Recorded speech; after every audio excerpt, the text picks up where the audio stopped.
Hi friends, and welcome back to Reading with Isa. For today's story, we'll be reading The Hunchback of Notre Dame.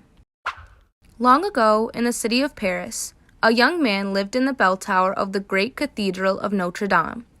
His name was Quasimodo, and it was his job to ring the cathedral bell. His back was hunched in an odd shape, but he was strong and kind. Because he stayed hidden in the tower, Quasimodo's only friends were the stone gargoyles that had been carved into the church.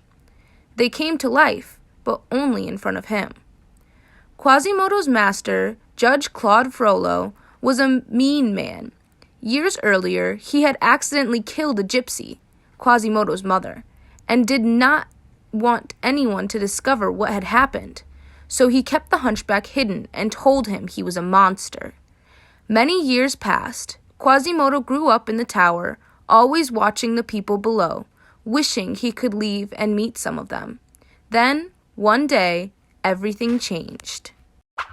Once a year, all of Paris prepared for the day known as the Festival of Fools. On that day, people paraded around the city dressed in scary masks and funny costumes. The person with the best mask was crowned the King of Fools. Up in the cathedral, the gargoyles watched the merriment in the streets below. One of them asked Quasimodo if he had ever thought of leaving the tower. "Sure," the hunchback replied, "but I'd never fit in." The gargoyles insisted that the festival was the perfect time for him to explore the city. Quasimodo finally agreed and put on a hooded robe to wear as a disguise. Eager to see the world, the hunchback grabbed a rope and swung down into the crowd below. He had never had so much freedom or been so happy. On the streets, everyone was so busy having fun, no one noticed Quasimodo wandering around. He watched the parade and saw many things for the first time. He could not believe how bright and colorful everything looked up close. It was his first trip outside the cathedral, and he was having a perfect day. Then he met Esmeralda, a dancing gypsy. Frollo had told him that gypsies were bad, but Quasimodo thought Esmeralda was the most beautiful thing he had ever seen. He just hoped that she did not think he was a monster. Quasimodo was not the only one who had seen her, though.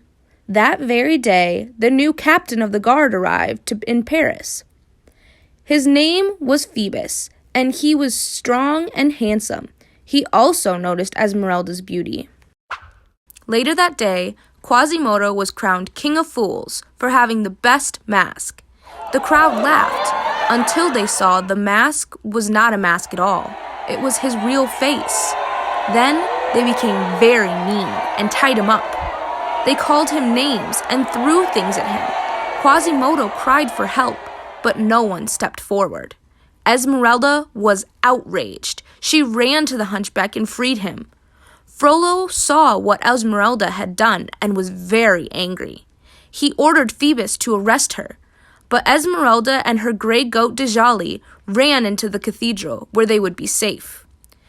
"Set one foot outside and you're my prisoner," Frollo warned her. Then he posted a guard at each door. Esmeralda stayed inside and went to find Quasimodo, who had returned to the cathedral, ashamed and embarrassed. Quasimodo thought Esmeralda was very nice. She had freed him when no one else would, and she was easy to talk to.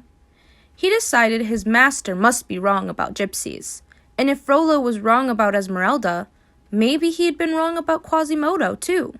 Maybe he wasn't a monster after all. The hunchback decided to help the beautiful gypsy escape. Quasimodo carried Esmeralda and Djali down the side of the cathedral. When they reached the street, Esmeralda asked her new friend to come with her to a gypsy hideaway called the Court of Miracles. Quasimodo would not leave, so she gave him a special amulet that would help him find her if he ever needed to. "This will show you the way," she promised. "When you wear this woven band, you hold the city in your hand."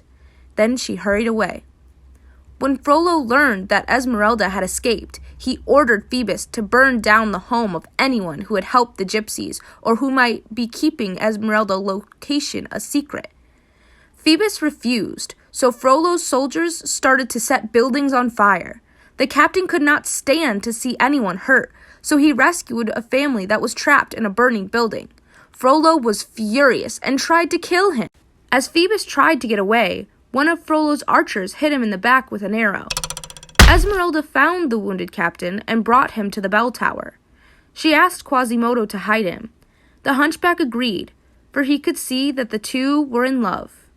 Even though Quasimodo knew Esmeralda would never care for him the same way, he would still do anything for her.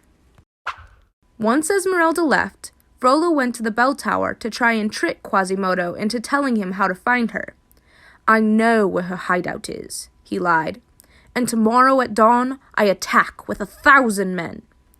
With that, Frollo left.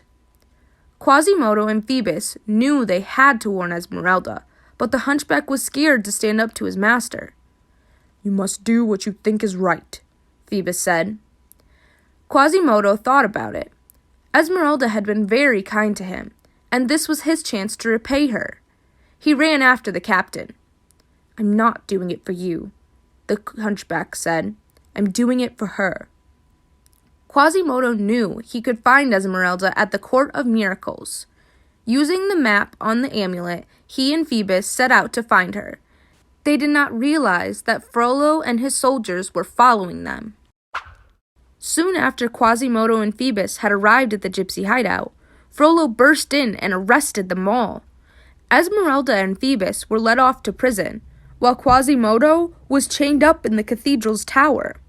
But chains could not hold the determined bell ringer.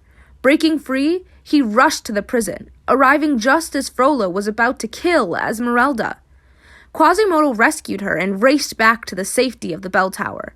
Lifting her up in his arms, Quasimodo shouted down to Frollo and his men to leave them alone. Frollo could not believe the hunchback had betrayed him again. He ordered his men to seize the cathedral, but Quasimodo had friends. With the help of Phoebus, who had escaped from the prison, and the gargoyles, the hunchback set fire to a huge vat of lead he found in the tower. Then they poured it down on Frollo and his soldiers. Quasimodo had saved the day.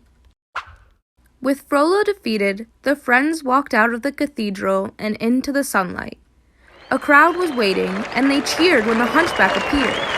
The bell ringer, who had thought he was a monster, was now a great hero. Thanks for watching. I'll see you next time on Reading with Isa.